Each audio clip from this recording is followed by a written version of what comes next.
My name is Kenzie Thorpe, your host, and this is Show Me Ruttin Podcast.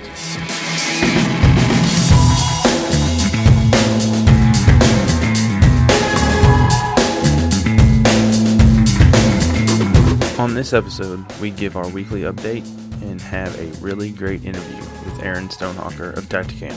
Caution, this one is going to be a little longer than previous episodes due to the amount of awesome we have to provide.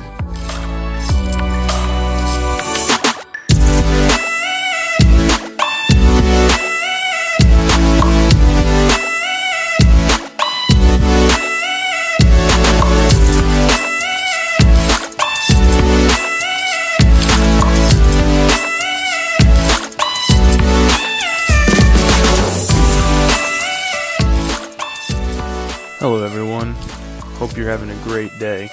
Update on what we've been up to. This past weekend has been kind of disheartening for the Kenzie and Poe team. The flooding of the Missouri River has just been tough. We deal with this every year, but usually by this time of the year we are pretty gung-ho and happy if nothing's happened yet because we've never had flooding this late in the year. And this past week, the river got up to 28, or just under 28, I believe, back home. And at that height, the areas that we hunt, some of the areas that we hunt are on the riverside of the levee, and, they get undertaken by water. The water overflows them, and they have standing water over top of them. And that's pretty much every one of our food plots. So we were pretty discouraged. We don't know how many game cameras we've lost.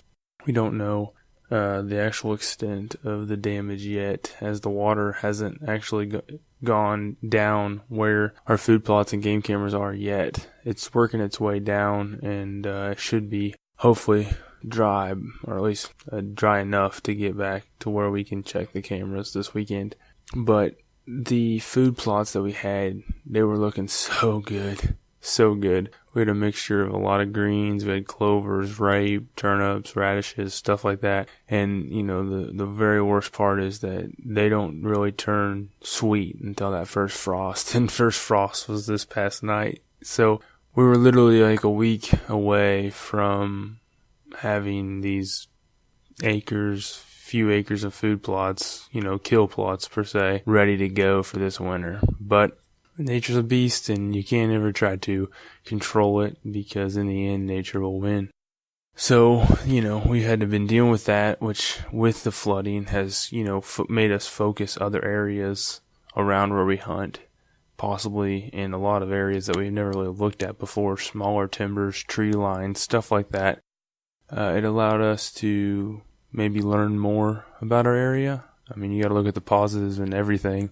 And having this happen made us do a little more investigative research, scouting in areas that we don't normally look at. And I believe that it's been a positive in that aspect of this bad occurrence, this flooding, this natural, not so much disaster, but natural occurrence. And it is what it is. But, on a good note, update with our deer clash that we got going on with Natural Born Killers. If you don't know anything about it, that is a competition that we started this year. It's the first year that we've done this, and it's Big Muddie Outdoors versus Natural Born Killers.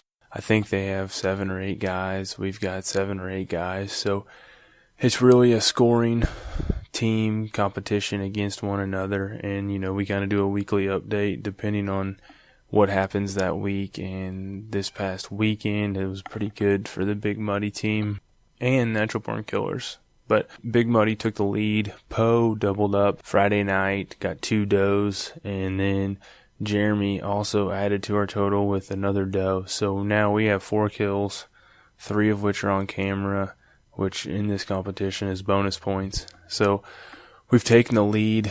Natural Born Killers has a buck down from this past weekend. I'm just waiting on that score to come in so I can add to their totals. So the score right now, as you see it on social media, is a little skewed.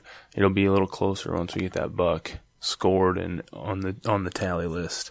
But, that's going on. That's a lot of fun. It's a friendly competition between, 2 groups here in Missouri. Hopefully next year we can add more groups, maybe 3 or 4 teams are heading up, go at it that way. It would be interesting. With that, we're fighting for not only bragging rights, but we've got a couple prizes this first year. Dead Ringer Hunting sent us some broadheads. Scent Crusher sent us a package with the Ozone Go unit and a hat, and we're doing a half dozen Black Eagle arrows. So the winning team gets something, not only bragging rights, but we're fighting for those prizes as well. I mean, that's pretty much what has happened this past week. Again, I've hunted a few times, both public and back home, and just I'm not having as much luck. I went hunting Monday morning, and I hunted a stand that Poe killed the 2 doe out of. Didn't see anything. I walk out, and there's 5 deer, 6 deer standing under one of our other stands. So it is what it is. They call it deer hunting for a reason, and I'll just keep plugging on, doing the best I can, trying to get that first kill of the season and help our team in the total on the deer clash. So every day is another day to hunt. Hopefully I can get out more this week and this next weekend and can put some meat in the freezer. With that, up now is the interview I did with Aaron Stonehocker from Tactacam. What a great guy. Great story he has, and kind of inspirational to any of us that want to get into the hunting industry, how he got into it. So listen to that, and here you go.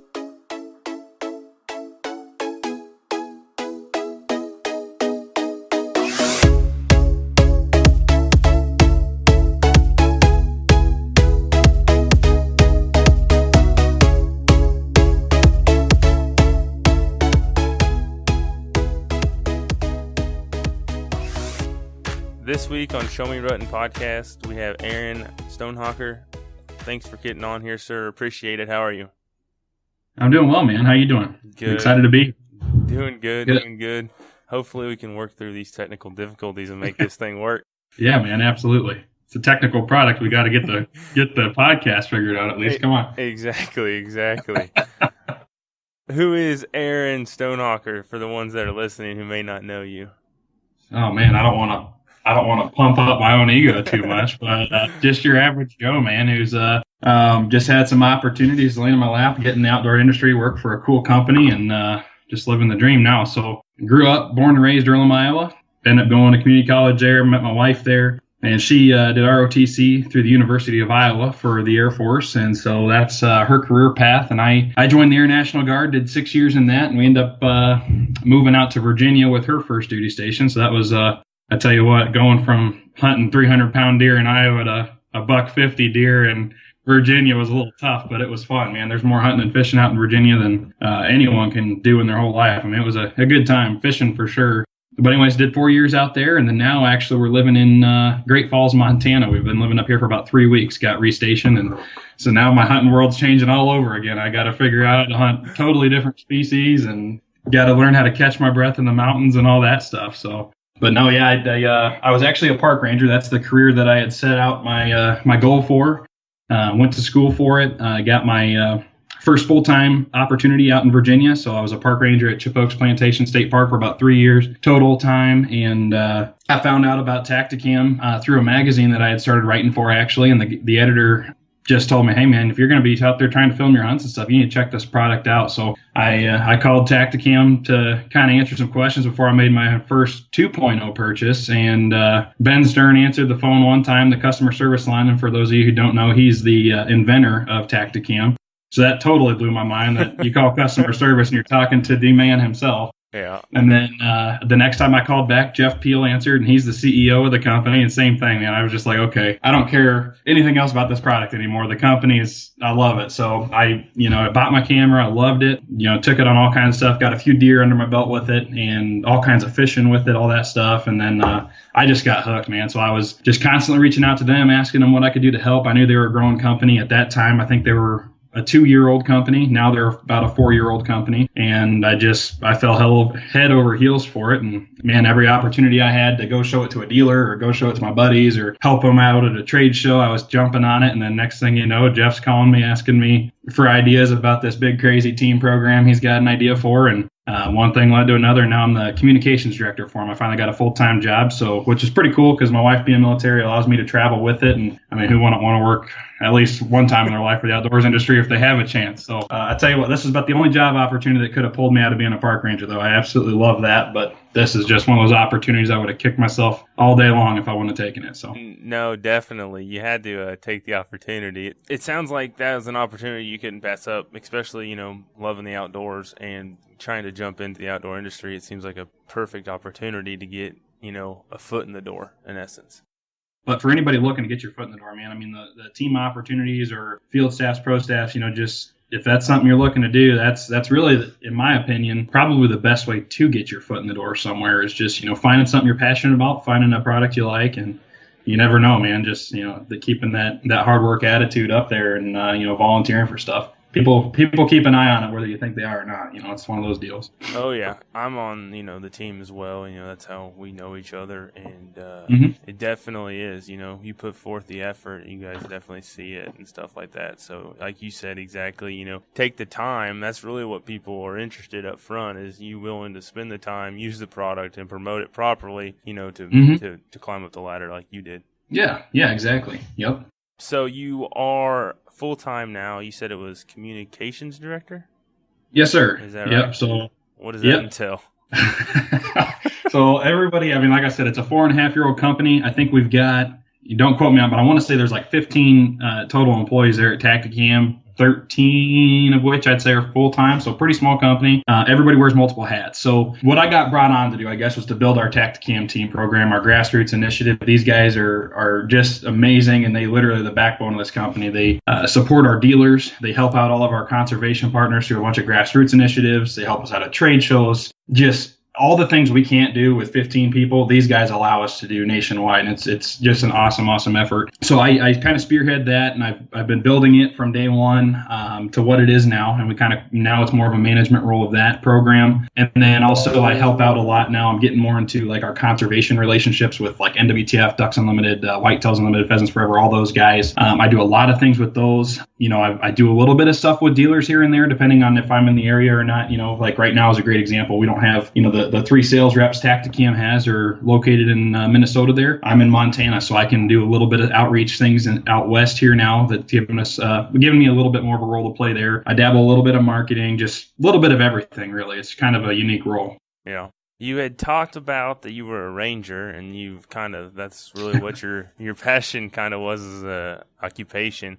What's some of the craziest stuff you've seen being a ranger? People littering, man, I tell you. No. Actually my good, bad, or ugly. Good, bad, or ugly. I tell you what, if you like the outdoors, you like to be a handyman, a jack of all trades, master of none. I was a plumber, I was an electrician, I was a carpenter, all that stuff. Plus you get a little bit of the law enforcement side, you get, all that. I think the craziest thing I had to deal with, maintenance wise, it's kind of a crappy story, literally. We had a marathon that was coming through. There was like a half marathon or something that was coming through the park, and we were part of that route. And it was like the start line and the finish line ended at our park. And I don't know what kind of protein bars some of those guys eat or whatever, dude, but somebody plugged up one of our toilets, and it took us 2 whole days and pulling the toilet and everything. I had spent more bleach in that one job, I think, than in my life. So, you get into situations like that. Actually, probably like the ugliest thing I've had happen was probably at the park I was at in Iowa, Palisades, Kepler. A gentleman was, one morning I get out there and I drive down to the river bottom to go check because the river had just flooded, so we were trying to determine when we could actually open that road back up. Well, some guy had driven around the signs telling him not to go down there, teaching his son how to drive, did a U-turn, and ended up sinking his van about 6 inches deep in the mud because the water was just totally saturated out there. And so, I drive back down there, and there was a gal sitting there with me, and I said, if we can, just avoid eye contact because I don't want to deal with this right now.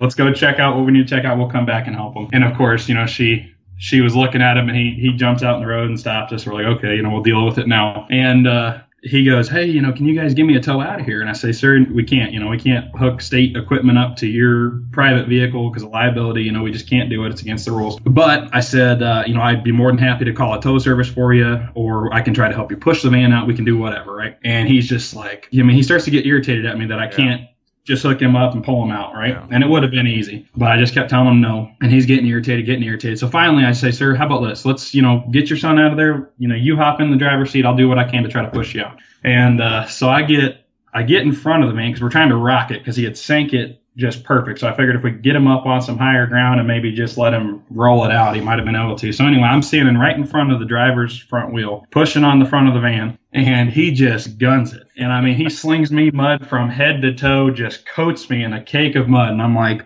are you kidding me, man? Like, take it easy. Like, come on. So I wipe it off my face, and I said, okay. I said, next time, please don't gun it. I said, I'm going to go push on the back, and we'll try it that way. And so we tried it, and nothing.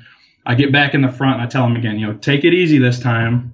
Turn your wheels the other direction. Let's go. And he just nails it again, sprays me head to toe with mud all over again. At this point, I'm like, okay, screw it. I'm going to go call a tow company. I'm done dealing with this. Yep, I'm done. And I said, I need, I can call you a tow company. I said, while I'm up there, we don't get service down here. While I'm up there, I'll grab some plywood. We'll try to figure something out so you might not have to pay for the tow. But worst case scenario, there'll be a company out here that can help you. And he finally just kind of rolls his eyes like, okay, I guess if that's what we have to do, we have to do it. And I said, okay, great. So I drive up. I have the gal go grab some wood for us, and then we call the tow company and we load up and we drive back down there. This was maybe 10 minutes.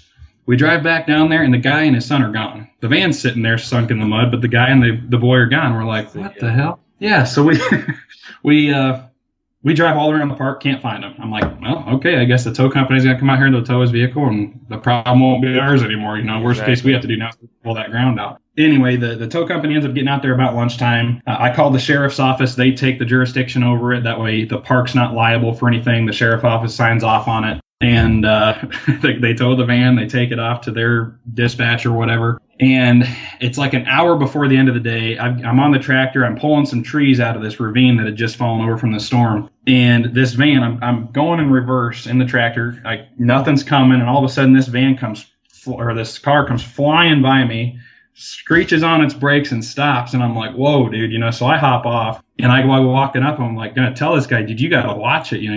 Friggin' huge tractor sitting there. You could have just killed yourself, And he hops out, and it's the guy again. And he's got his boy and his boy's friend in the back, and he just lays into me. He's going, where the F is my van? And, your guys are going to F and pay for anything that you did to that thing, and you're going to F and pay for the tow bill and this. And I said, sir, you gave me permission to tow your vehicle. I said, when I got down there, you were gone. I left the plywood down there for you to get it out. I said, I don't know where you guys were. You've been gone all day. But I said, here's the information the tow company gave me so you can go get your van. I said, the Linn County Sheriff's Office is going ahead and taking care of it. And he goes, you called the Linn County Sheriff's Office? He goes, oh, God damn it. And he starts poking me in the chest. And at this point, I'm thinking, oh, God, this is about to get serious, oh, man. And he's like getting face to face with me and poking me and telling me, dude, he's like, you're going to pay for this. You're responsible. Who's your boss? Who's your boss? So I tell him, I said, you can call my boss, but he's going to tell you the exact same thing I'm telling you right now. Your van's there. You can go get it. You gave us permission. The Linn County Sheriff's Office has it right now. It's not our deal. And he just, for about 25 minutes, just keeps going. I'm getting ready for him to start throwing punches. I thought it was going there, and it didn't end up doing it. So he ends up leaving and peeling out of there and tearing out, leaves the park, and my boss calls me and said, hey, he said, I just got back from the courthouse. He said, you want to come up here and explain a few things to me? And I'm like, yeah, that's fine.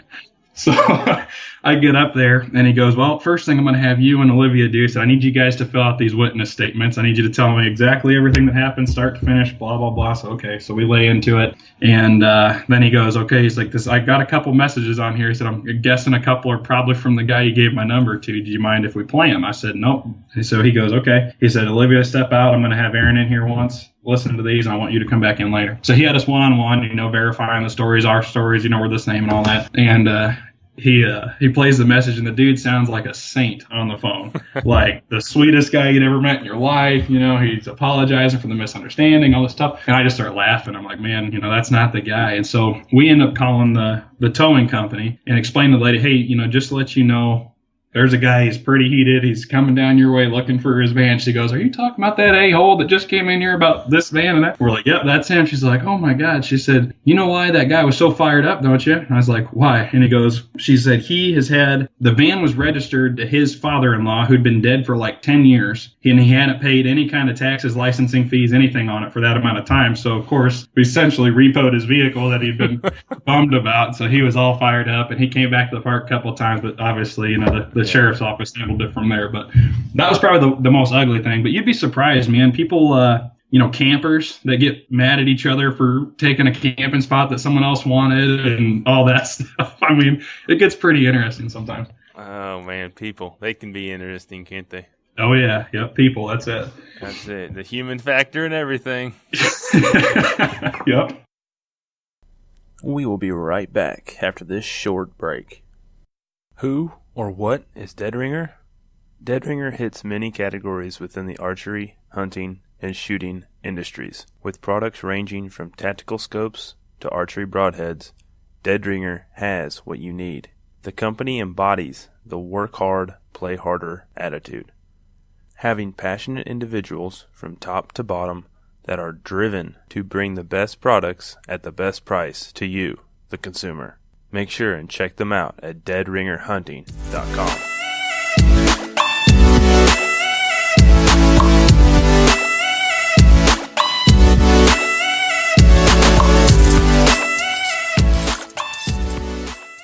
Okay, so we talked about you. We talked about where you at, your occupation, some stories. Let's get down to the brass bolts, I guess, the nuts and the bolts, and let's talk about the 5.0. 5.0 just came out this year, and it seems to be pretty spectacular. What can it do? What can it do that puts it even better than the 4.0? Better than the 4.0, man. So we upgraded the resolution up to 4K now, which is pretty cool. They're pretty large files, but it allows any of the guys that are doing post-editing, they can zoom in infinitely pretty much without it getting pixelated. Just that super sharp, crystal clear image that, everybody thinks they got to have. They've got it now. So, if you're going to be using that, I would recommend you have one of the latest cell phones out there, probably the latest computers out there, because those are big files. So yeah, the 4K is pretty cool. We upgraded the zoom to an 8x zoom, which is, everybody wants more and more zoom on these cameras, right? That's kind of the one thing that separates POVs from mainstream filming cameras is that zoom capability. We upgraded the microphone. The 4.0 is a pretty stellar microphone. I don't think anyone would argue with that. But when it comes to wind noise, that kind of thing was a little finicky. The 5.0, we've cut some of that out, which is really nice. Just the microphone's outstanding. And then the slow motion. Now we have two different slow motions, but we've upgraded to HD resolution in the slow motion mode. So just really cool for guys out there trying to do that. Probably the biggest standalone thing. Obviously, those features are all upgraded, but you can customize each of the three modes now to do whatever you want them to do. You don't have to be stuck with our presets that we put together for you. If you got a scenario that you want to do, really good low light performance and slow motion, and 1080p, well, good. We can, in 8x zoom, you can make that happen, and it'll be set for you at that time. You don't have to worry about setting it every time. Talking about the settings, kind of go into, if someone doesn't know anything about Tactacam, explain to them how they set those settings. And I believe it's an app, correct? Yeah, yep, absolutely. So we got a Tactacam app. It's free on the App Store. Here before long, the app is actually going to be compatible with all of our camera lines, including our low end, the solo bone collectors, all the way up through the 5.0. Currently, the lines you're going to see out there are going to have the 4.0, which is app compatible, and the 5.0 are app compatible, unless you get the bone collector, but it's not kind of mainstream yet. So with the 4.0, the 4.0 and 5.0, they have three different modes on the camera that are preset, ready to rock and roll for you. The 4.0, you got your 2.7K resolution mode and 30 frames. You got your 5x zoom mode. You got your slow motion mode. Those are preset. You can adjust them when you're in the app, but as soon as that app closes, they go back to what the camera was set at. Your 5.0, you can customize them. So your first mode is your 4K resolution mode, 30 frames a second, outstanding low light. If you're going to be bow hunting anything 30 yards in, you don't need to change it. I mean, that's going to be your best performing mode. If you want to do your zoom mode, you switch it to the next one. It's built in 8x zoom now, 2.7K resolution. Then you've got your slow motion mode as the third mode, 120 frames a second at 1080p. So those are the three modes that are built into the camera. Now on the 5.0, let's say I want my 4K to be 8x zoom. I get into the app. In that 4K mode, it's going to tell me it's in the 4K mode, and then I just click on the settings, and I can adjust any of those settings I want, and then I can toggle the zoom in and out to wherever I want it, and as soon as I close the app, it saves it now. So your mode is your mode, not our mode. Exactly. And then the other big thing that came out with the 5.0 is the remote control. Explain the remote control and how awesome that is. So on your 4.0s, you could have 5, 6, 7 cameras, whatever you wanted, right? If you wanted that many cameras, you could have them, but you had to turn them on individually. And then if you wanted to remote control them, you had to turn them on, connect them to your phone through the app, and then you could remote control it from the phone. But the camera and the phone had to be going at the same time. The 5.0 remote completely changes the point of view game for point of view cameras and remote capabilities. There's a lot of other cameras out there that have remotes, but they're sucking batteries all day long because they have to be connected with Wi-Fi. The camera's got to be on before you can connect it to the remote, all that jumble mumble. So the 5.0 remote allows you to connect up to 5 cameras to one remote, and you have to push the button one time, and all the cameras go from off to on and recording. So it's like your TV. Your TV's off, your remote is off, but you hit the remote button one time, your TV comes on and starts playing whatever. Exact same concept of your Tactacam. So you're not sucking battery all day long. You're not having to worry about any Wi-Fi connections glitching out on you. And the remote's going to be, it's advertised to work from 30 feet away, or 30 yards, sorry. And it'll do that all day long, I'll tell you that. And they've tested it out to 200. So you can imagine the possibilities now of guys out there using, camera on the ground, camera in the tree, camera on their bow or gun.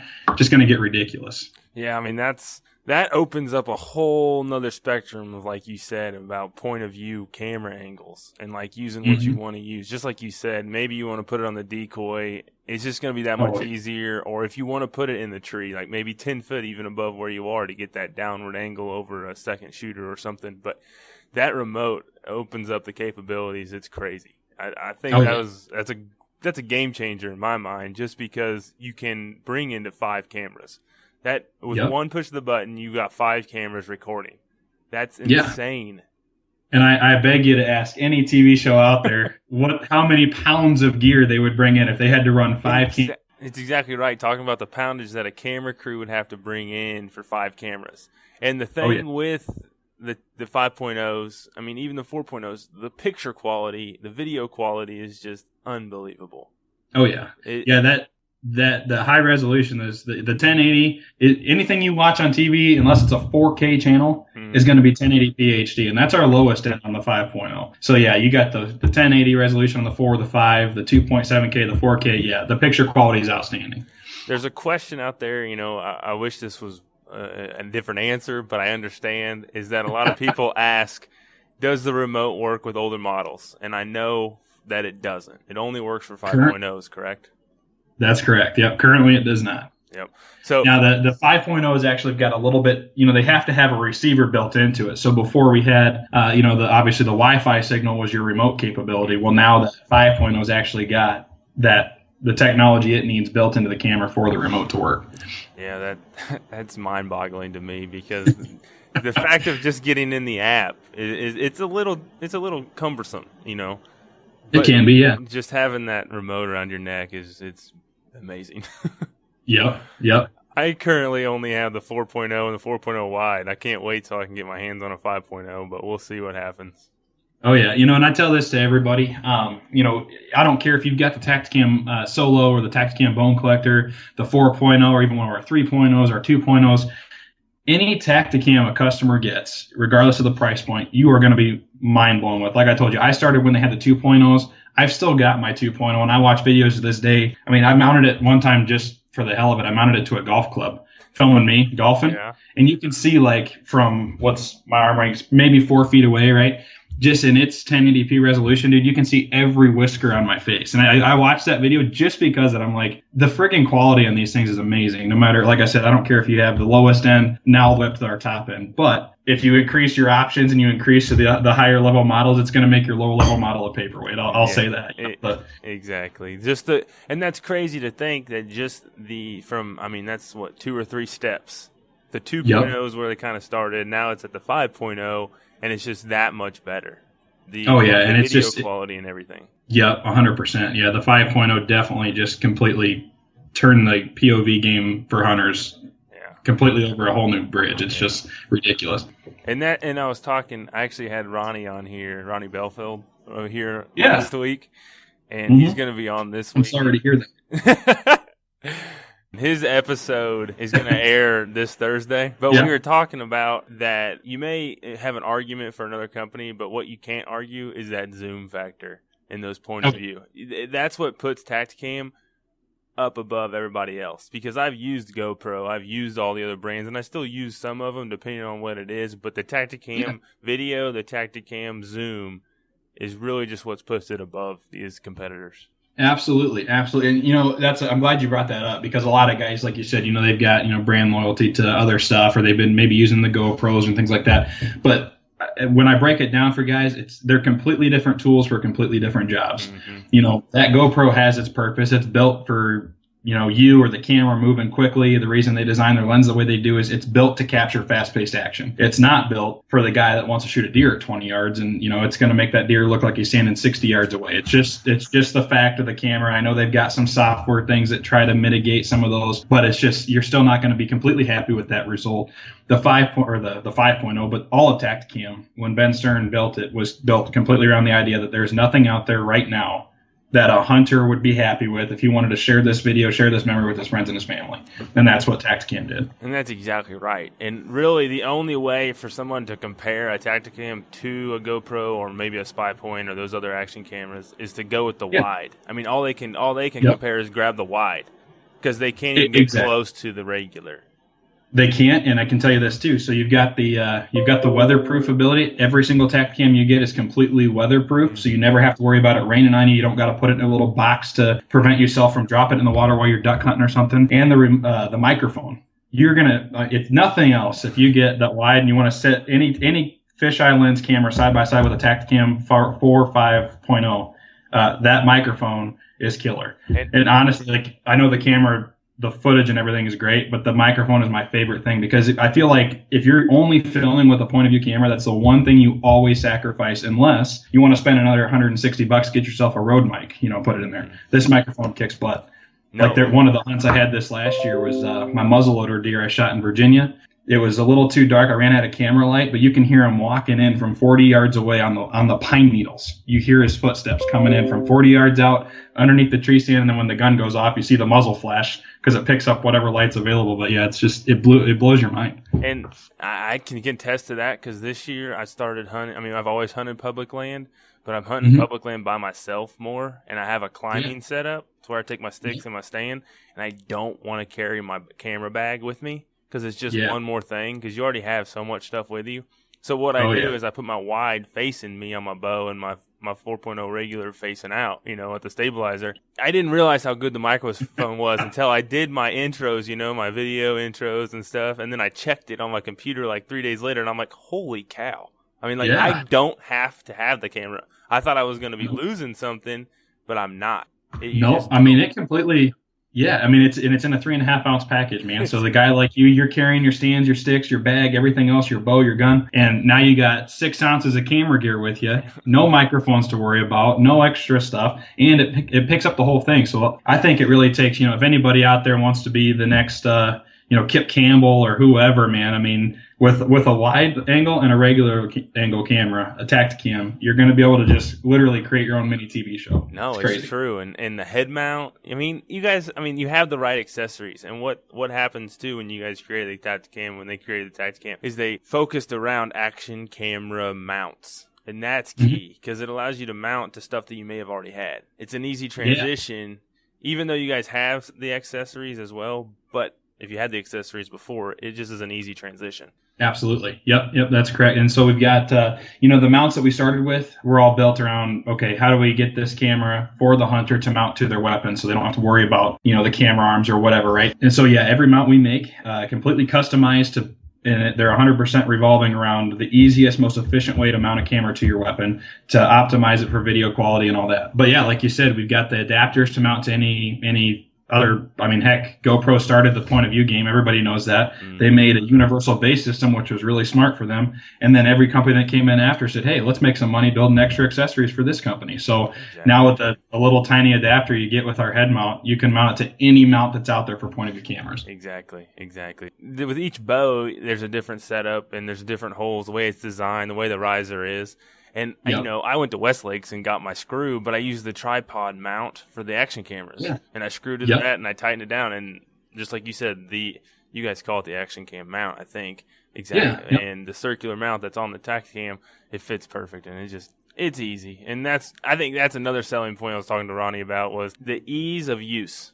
Now, not only with the 5.0, but all you had to do, even if you just had 1 or 2, is just click a button.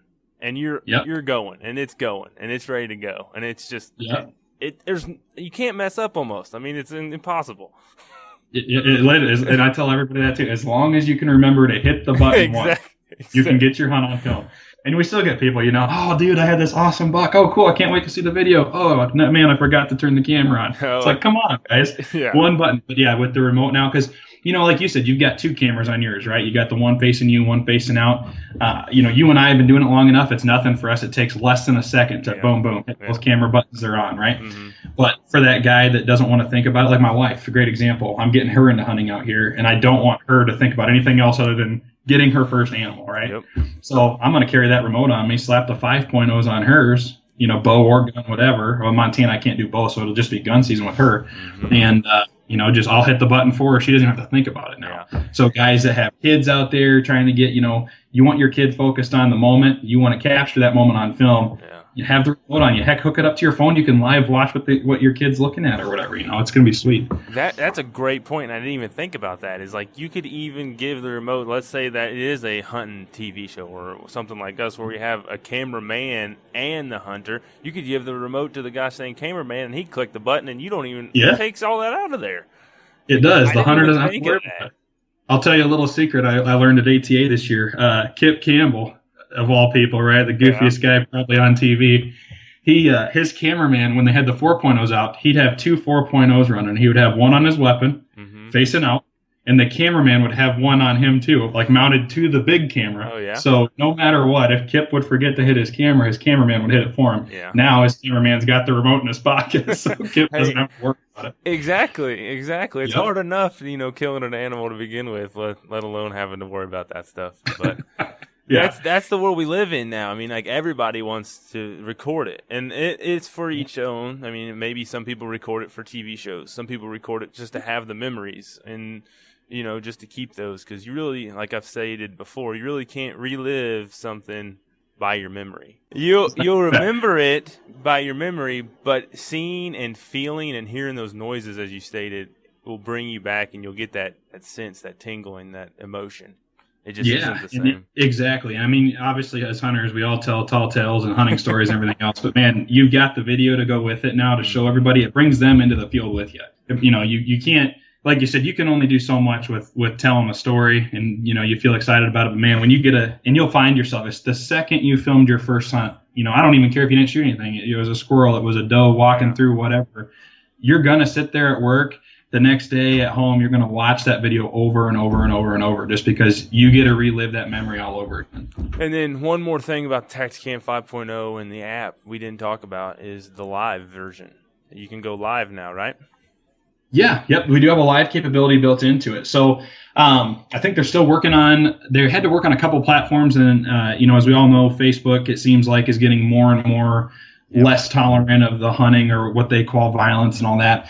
So as a hunting company trying to figure out a way to make a camera go live for what we do as hunters, obviously there's some political struggles there as well.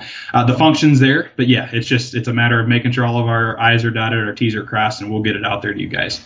Yeah, that would be pretty cool too. People do go live, using their phone, but now they can click a button on their phone and it'll actually show what's on the Tactacam.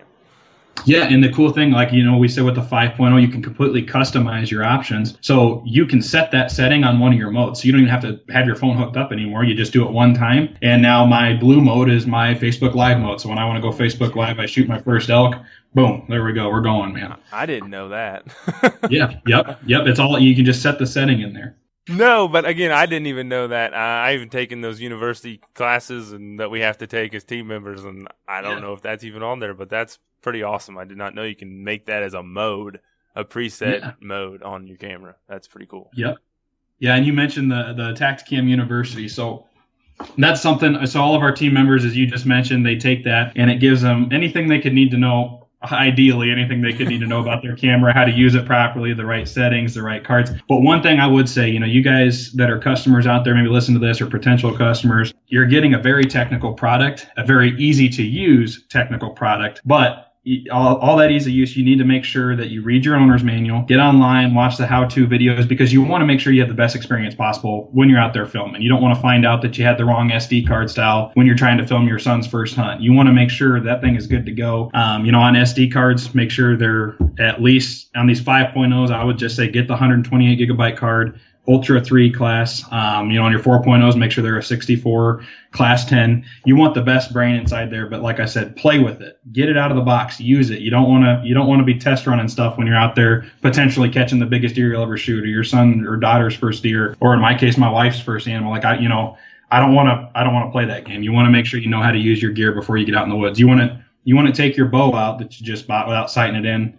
Use your camera, get used to it. Ask us questions. We have a great customer service team. There's a good chance we've got a ton of team members out there. There's a good chance you know a team member in your area maybe. Ask them questions. Post it on social media now if you got a question about it. I mean, there's people on there now. We've been out long enough that anybody can answer your question. So. No, that's a great point that you made about taking it out. I mean, even if you video your kitchen, it doesn't matter. Test it before you use it in the field, because exactly like you said, you don't take your bow out of the package and just shoot it. You don't take a climbing setup out just because, without testing it on a tree and getting to know how it works. Make sure and read the manual, ask questions. Don't be afraid to ask questions. We're more than willing to help. And there are a lot of us out there, not only on the team, you guys, but even people who not on part of the team that know enough about it. Yeah, that have been using them well. Exactly. I love it when I'm at a trade show now and we've been out here 4 years, and every year you go to trade shows, it just gets a little cooler because now, I'll be sitting there explaining to some guy who just heard about Tactacam today, and I'll have 2 customers walk up and they'll go, "Oh yeah, man, that thing's so cool," and they'll pull their phone out. "Look at this video I got this year," and it's the coolest thing. Yeah, that's awesome. And I think that right there speaks to it itself, is that you're doing the right thing with the right product. Yeah, right definitely. There. We will be right back after this short break. Are you ready to capture every heart-pounding moment of your outdoors adventure lifestyle in stunning HD video? Then attach the Tactacam 4.0 to your bow, crossbow, or firearm. Push the power button one time and start recording. Now, thanks to a 5-time zoom and easy Wi-Fi operation, the Tactacam is truly the best way to share your hunt. For more information, visit Tactacam.com. Tactacam, share your hunt.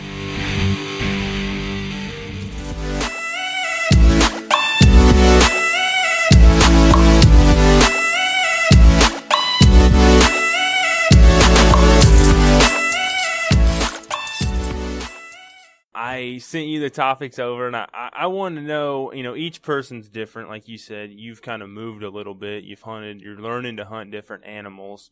Your hunting experience is a little different. What tool, what tip would you give somebody who may be new to the hunting industry, or a youth that's coming into the hunting industry?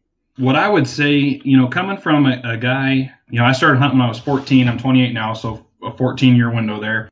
The game has changed so much in terms of finding places to go, I think. I think that is probably the toughest thing that a hunter faces today, is finding a place that you can consistently go out and just kind of, not necessarily maybe call your own, but get out there, get permission, get places to go. So one thing I think that gets, as a former park ranger, obviously I got my entire emphasis on everything is kind of conservation. So public grounds, things like that. I think, like growing up in Iowa, great example. I don't think public ground gets used nearly as much as what people should. There's a lot of public ground there. The way Iowa is in general, and a lot of these bigger Midwest states, they're getting so bought up in the money game of, guys spending tons and tons of money, whether in-state or out-of-state, to lease ground, to start outfitting businesses and stuff. It's getting harder and harder and harder for the average Joe to get out there and find a nice piece of public ground or private ground for yourself. So first piece of advice, get out there, research the public ground that's available to you out there. It's there for a reason. It's there for you to use. If you guys don't use it, it's going to go away. I can promise you that. Obviously there's a bunch of funding in place that sportsmen completely support the entire conservation program out there, so it's extremely important that we utilize the resources that the states and national level, federal and everything gives us. My second piece of advice, do not be afraid to go knock on doors and ask questions. So, when I grew up in central Iowa, moved across the state about 2.5 hours to go to school. So, I had to relearn all the places, figure out where I needed to go. I started with public ground, a lot of great public ground, but I started door knocking I would drive by this pond every single day that was just loaded with ducks. And I'm an extremely novice waterfowl hunter. I'll never claim to be an expert at it. But I'm like, man, if I could just hunt there, I bet I'd kill a duck. And so all my buddies, we'd go out to the lake, we'd go out to the public place, and they wouldn't, we'd do okay with ducks. And one day I went out by myself and I said, you know what, I'm going to go ask. Why not, right? So I went out, I knocked on this old lady's house at the top of the hill there where the ducks were. And she's like, yeah, as long as the guy's not beaver trapping down there, go ahead. And I would go out there. It turned into be an amazing dove hunting spot.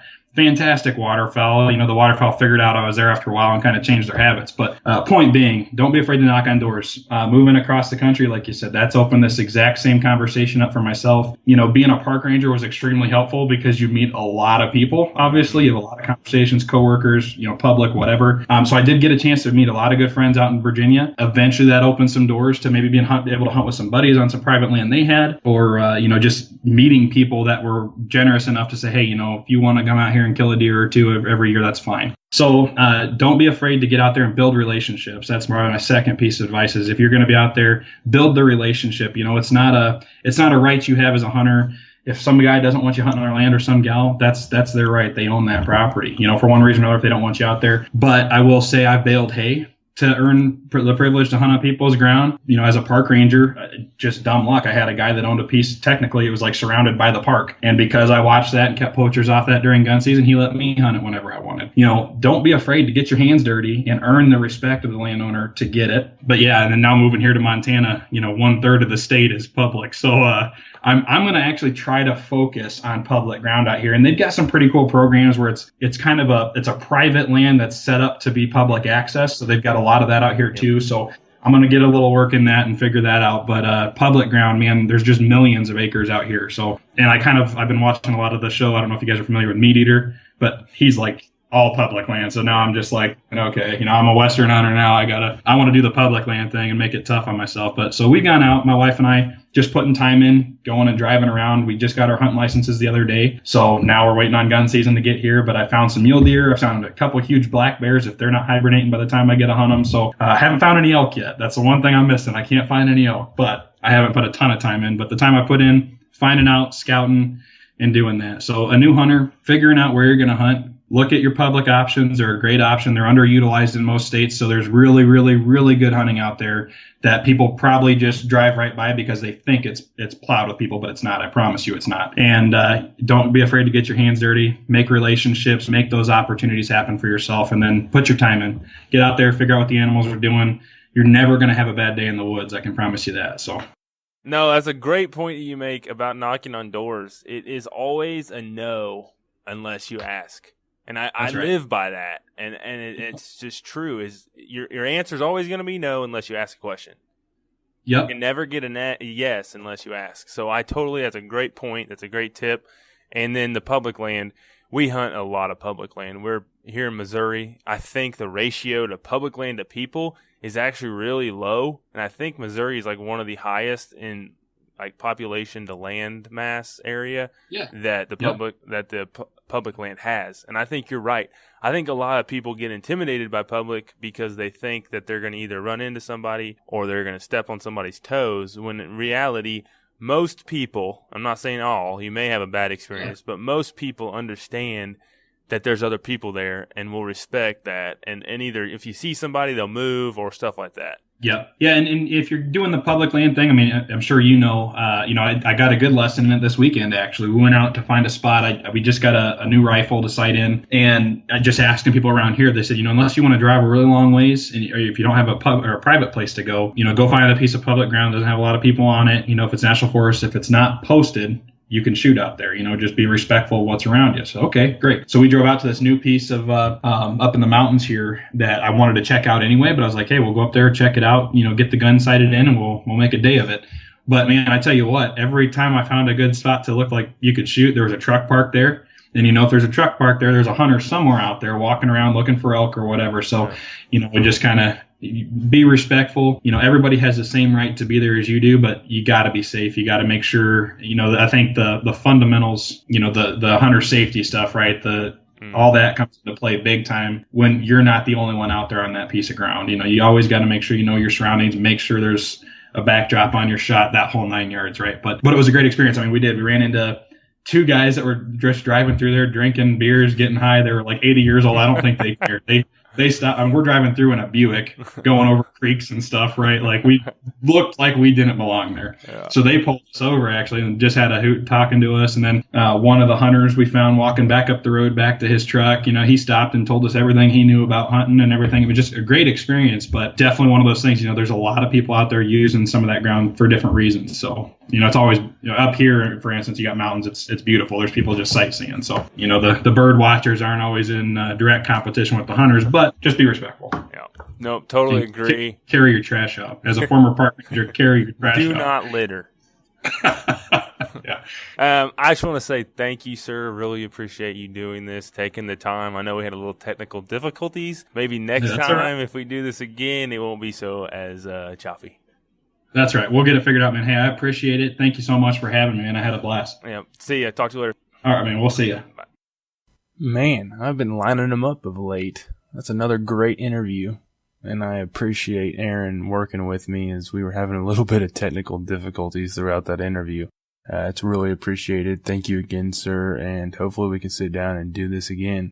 Tip of the podcast, remember, check out your public land areas and don't be afraid to ask permission to hunt land that you may think is private, because it's always a no unless you ask.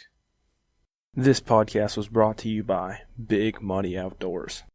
Make sure and like us on Facebook, follow us on Instagram and Twitter, and subscribe to our YouTube channel. Until next week.